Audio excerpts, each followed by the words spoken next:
I love my students an appropriate amount. It's important. So. You ever met that teacher that's like, I love kids? All right, back off. Love my students. They have some weird names, which can be kind of awkward. Some weird names. Parents are giving out some weird names, which is fine. I think that's great. Give your kid a weird name. You just can't get mad at me if I can't pronounce or spell your weird name. That's all I think, right? A girl got mad at me recently because I misspelled her name on the board for everyone to see, which can be embarrassing. I understand that. But her name was Rose. I was like, oh, I don't think you can misspell that word, right? She goes, yeah, it's R-O-Z-E. Well, I'm pretty sure your parents were wrong, right? Looks like when they had you, they made 2 mistakes.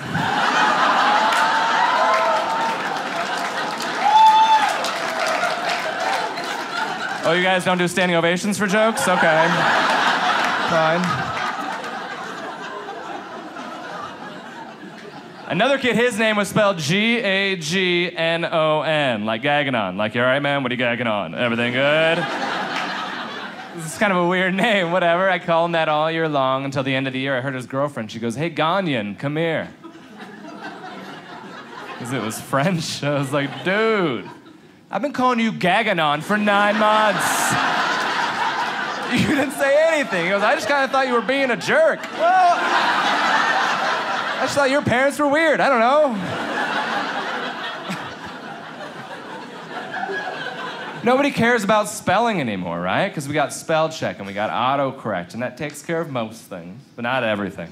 Like if you're like me and you get that red squiggly line under a word, and then it gives you 10 options to choose from, you're like, it's harder now. I didn't know the first time. I'm not gonna know when you give me 10 multiple choice options to choose from, right? Just throw something in, Bill Gates. I don't know, you know. Like, I just got essays back from my students about their future plans, what they want to do after high school, and a bunch of them were like, I'm defiantly going to collage.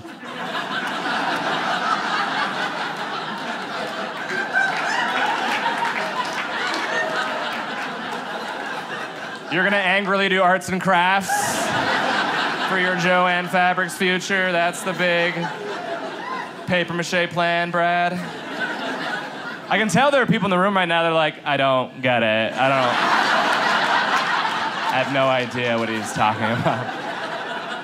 No, you're not definitely going to college, right? Like maybe community collage, but not like, or like Utah State or something, but not a real... Oh, don't get upset with me. I just Googled worst college in Utah. It's not, not my fault. Did I pick the right one? I don't even know. Before this, I was a teacher. I taught high school English in the state of Missouri for a couple of years. Any teachers in here tonight by chance? Are you really? I really can't see you. Just yell it out. What do you teach? Art. Oh, okay, that's kind of different. You tell your students in art there's no such thing as a stupid question? That's such a lie, isn't it? Because let me tell you something, when you teach, not only are there stupid questions, those are generally the only kind you get. It's in the middle of October, my kids were studying Legend of Sleepy Hollow, Headless Horseman, that whole thing. I've got a kid in the back of the room raise his hand and said, Mr. Thornsberry, wouldn't that be really weird if Halloween and Friday the 13th happened on the same day?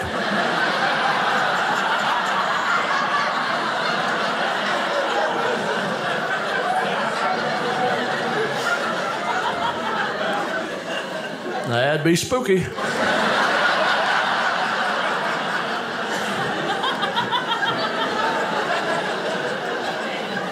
I had a kid tell me he was going to drop out of school. I said, what are you planning to do without a high school education? He said, don't worry about it. I'm going to get my EGD. Maybe. I knew teaching wasn't my chosen profession. I called in the office on the second day I had a parent mad at me. I walk in there and this dad jumps up. He said, I heard you called my daughter stupid. Like, I would never call your daughter stupid. I asked her if she was stupid.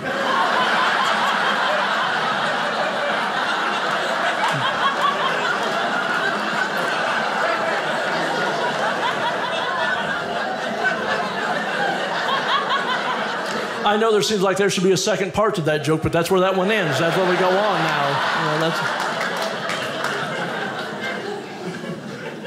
The thing I was most proud of when I taught was I always developed a good rapport with my students, and I always knew they could come to me if they ever had problems with anything. That's one of the most important things, and I still believe that. I had a girl walk into my room before school one day, and she had been crying, and I asked her what was wrong. And she said, my boyfriend and my dad just got into a fight. And then when my boyfriend was bringing me to school, he was taking it out on me, and he was calling me fat, and he was calling me lazy, and he was calling me dumb. I said, you don't want to be with that loser anyway. He doesn't respect the person you are today, which means he will never respect the person you're going to become in the future. And she said, you're so nice. I wish you were him. Like, I really don't make a good boyfriend. She said, I met my dad. You're really old. Like,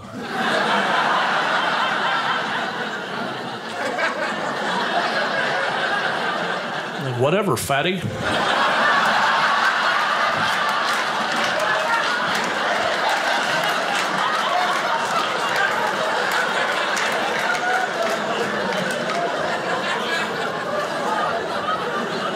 I didn't say that. That's a joke. But out of all the things that I will say in any of my shows, that's the joke that people have an issue with. It's completely made up. It did not happen that way, but that's the one. I had a woman come up to me after a show one night. She's about 5'2", weighs about 340. I have no problem with that in the world. I don't care. She said, I didn't appreciate your little fat girl joke. She said, you can't judge people like that. You wouldn't know it by looking at me, but I'm a dietitian.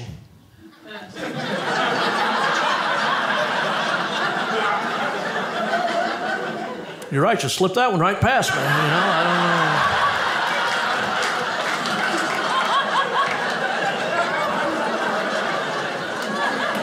don't know. For 1 year of my life, I was a kindergarten teacher, and no one tells you this. When you work with kindergartners, all you're doing is domesticating wild animals. That is all you are doing. That is it. I had a kid eat his own boogers and stare at me. Do you know what that feels like? Ugh. You know what it feels like to watch a serial killer happen in front of you? Just to watch little Dexter put all the pieces of the puzzle together. He's like looking into my soul as he's eating his own boogers. With the confidence of Liam Neeson in the movie Taken. He's got a special set of skills. Taste bud's not in that set of skills. Clearly, I can tell by the way you're wolfing those things off your finger. I thought it was a self-correcting problem. I was like, you know what, bro? You eat those and you see what happens. Then he goes back for another round. I'm like, called my bluff. Good for you. Look at that. The buffet is open, I guess. We do not share. Like, yeah, you just think I was just in over my head. Some of you parents know you have a kid that shouldn't have been going to school at 6 years old. They weren't housebroken yet. You know that. You know that. You know which ones you are. You'd send your kids to school with an extra set of clothes. That's rude. Don't do that. That's rude. Because that's a mindset. You look at your kid and you're like, there is no way this kid goes 6 hours, same pants. That is not going to happen. It's never happened so far. And there's also no way I'm going over there to change those pants. That's not going to happen either. Let's let that 22-year-old with $40,000 in student loan debt and questioning his life, let's let him do that. Let's break his spirit day one. Let's show him what reality is like. Because I didn't know I was going to have to do that. Change kids' pee pants. I didn't know. First day of school, I'm just standing there. This kid comes up and he goes like, I peed in my pants. And I was like, that ain't going to get you girls, bro. You're going to want to work on that. Your game is weak. If I were you, I'd go lay on that beanbag chair back there. It's absorbent. You'll absorb it all. Just 5 minutes on the front, rotate 5 minutes on the back. You're probably good. Then it dawned on me, I gotta go change this kid's pants. I've never done that. I've never changed a kid's pants before. I walk in the bathroom, I'm like, don't tell anybody about this. I don't know, that may have been harsh. That's maybe not what I want to say right now. I don't want that getting echoed to your parents. We went to the bathroom, he told me not to say anything about it. No! Now it needs context. Tell everybody. You know what, don't tell it. I don't know what to do. I just want you to forget about this even happening. So we go in there and I'm like, urinal protocol, bro. You stare at the wall, I stare at that wall, we don't make eye contact. That's what we're doing right now. I want you to lock in on that tile like a fighter pilot. No side eye either, weirdo. We're not doing that game. Then I got like grabbed like the side of his sweats. I'm like pulling him down, and as soon as they get like mid-thigh level, this monster throws his hands above his head and just starts leaning into like, there we go. Yeah, just swinging. What are you doing, Magic Mike? Are you kidding me right now? To go burn my eyes out of my head. It's ridiculous. Every single day, my first day in this classroom, I'm writing my name on the whiteboard. I wrote Mr. I got through the first letter of my first name, B, and this kid in the back of the room just goes, "Yo, what's up, Mr. Butt Nugget?" Just screamed that at me. He screamed butt nugget at me. In a room full of 6-year-olds. I'll tell you one thing, comedically, he was destroying. Like, I was impressed. I was like, how are you gonna open on a standing ovation? Is that what you're gonna do right now? What are you gonna close on? Because butt nuggets is hilarious, and you cannot discipline a kid while you're laughing. That doesn't happen. They know they beat you. I was at the whiteboard just trying to hold it together, just going. Don't laugh, it shows weakness. These monsters feed on weakness. Because I did not take Intro to Butt Nugget in college, all right? I didn't see that elective, so I just had to wing it. I was like, oh, okay. All right. Okay. Well. We do not talk like that in this classroom. And this kid just confidently leans back and goes, really? Why not? Butt's not a bad word, and neither is nugget. Dang it! How are you now gonna throw a logical argument back at me? Ridiculous. One day this kid goes, yo, Mr. B, why are you so sweaty right now? Thank you, appreciate that one, thanks. Yeah, good question. I'm having what's called an anxiety attack right now. Because I just realized I don't know how to spell receive on the whiteboard. That's what's happening right now. Yeah. Too many vowels in that word, all right? I's, E's, more E, a C that sounds like an S in there somewhere. I'm not sure if you guys know this, but there is no autocorrect on a whiteboard, okay? That is no replacements every single time. You can't just be like, there's 3 letters, you figure it out. I quit teaching because of the word unnecessary. That is why I retired from education. Try to spell that word puzzle freehand. You gotta take a nap halfway through it. I was like, it is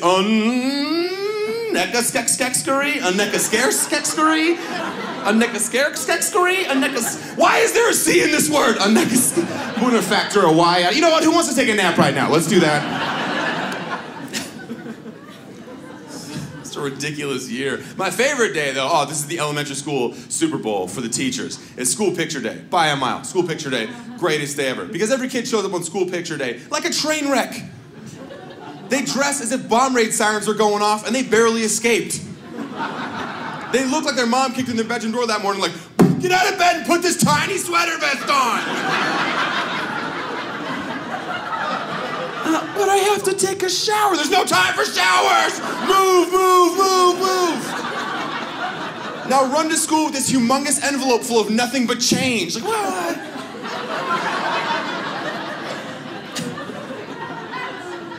Trust me, none of you in this room, none of you have ever looked at a little headshot you got at 8 years old from school and thought, yup, nailed it. Oh, I'm so glad I wore that Ninja Turtle sweatshirt that morning. Just covered in SpaghettiO stains. Hot look. Like a young Timberlake right there. That's... But here's who I blame for it after watching it happen. The photographer at the school, that person's a monster. Because they know where this ends for them. These kids, they know where it ends. They could stop it from happening. Last line of defense, they didn't even try. These evil human beings will just look at these train wrecks through a camera lens and just go, yes! I'm so glad you wore a turtleneck shirt. Those never go out of style. How'd you know that? Oh yeah, you tucked that shirt into your jeans. Right in the elastic band of that acid wash. You tuck that shirt in. Oh my God, do you have a rat tail haircut right now? You put that down the front. What are you, crazy? Just... Chest out. Be proud of that furry little tail. That looks like you have a ferret riding shotgun in your life. Let's be honest, that's a rare look. We're gonna have my assistant put some colorful beads in that thing real quick.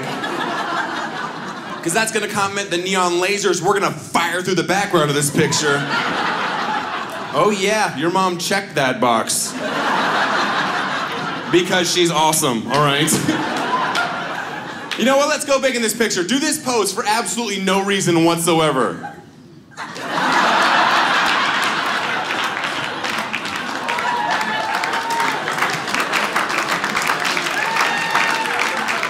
Oh, and a bonus feature for you, in the background of your picture, we're also gonna put another picture of you whimsically looking off into the distance for no reason,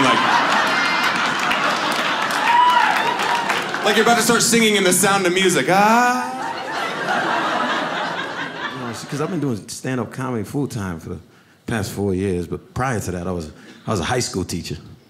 Yeah, no, don't clap. I quit. I got out. I quit. People always ask me, man, did you leave because of stand-up comedy? Did you leave because of stand-up comedy? I'm always like, no. I left because I got tired of driving to work every day wishing the building was on fire.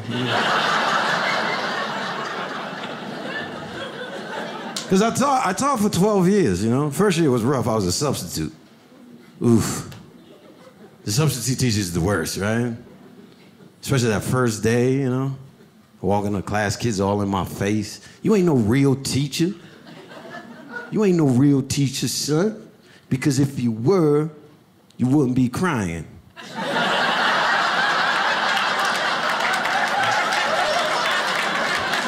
I couldn't argue, right?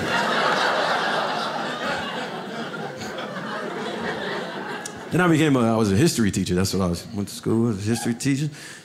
I used to forget things all the time, so that didn't work out. And then I became the school's in-school suspension teacher. Oh, that was strange. Because you just sit in your classroom and you wait for kids to show up. I remember one time the principal escorted a kid to my room. He said, Mr. Baxter, this is Derek. Derek's been making cat noises in class.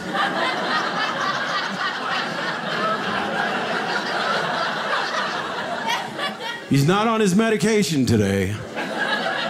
We're gonna leave him here with you as a safety precaution. Well, what about my safety, man? I'm not a cat whisperer. I ain't got no litter box underneath my desk. It's a safety issue. Don't worry about it. Then he just left. First of all, if it's a safety issue and you're the principal, you should be doing something about it. You should be standing in front of the school with a list of all the kids on medication. You on your meds today? No? Get the heck back on the bus.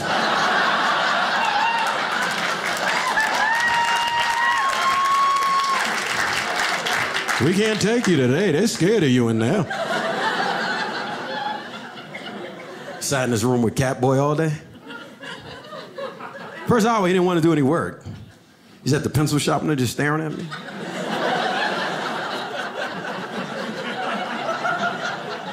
And I was terrified because he had no pencil in his hand.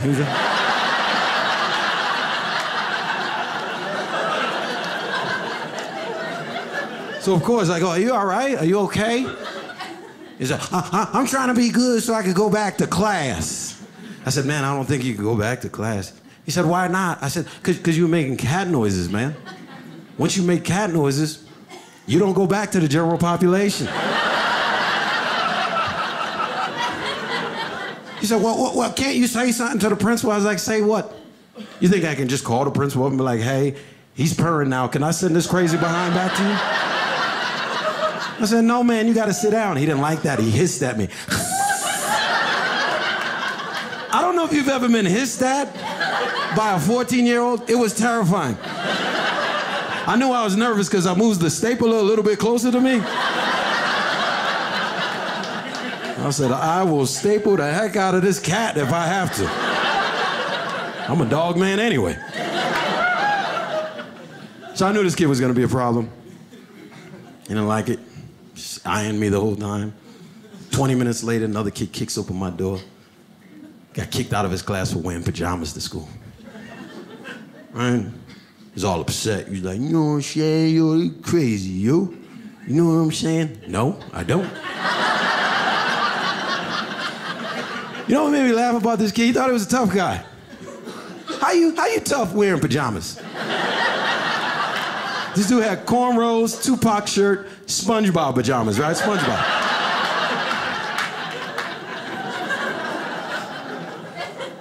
He's like, yo, this is crazy, yo, for real.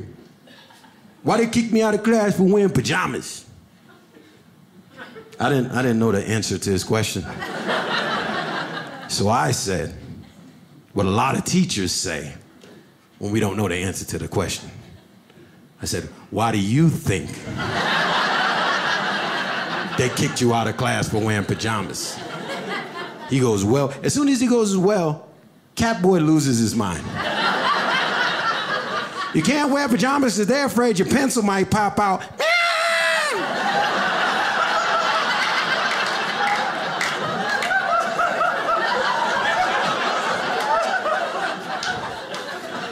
And I wanted to yell at him for saying it, but my instinct was like, that's a pretty good answer.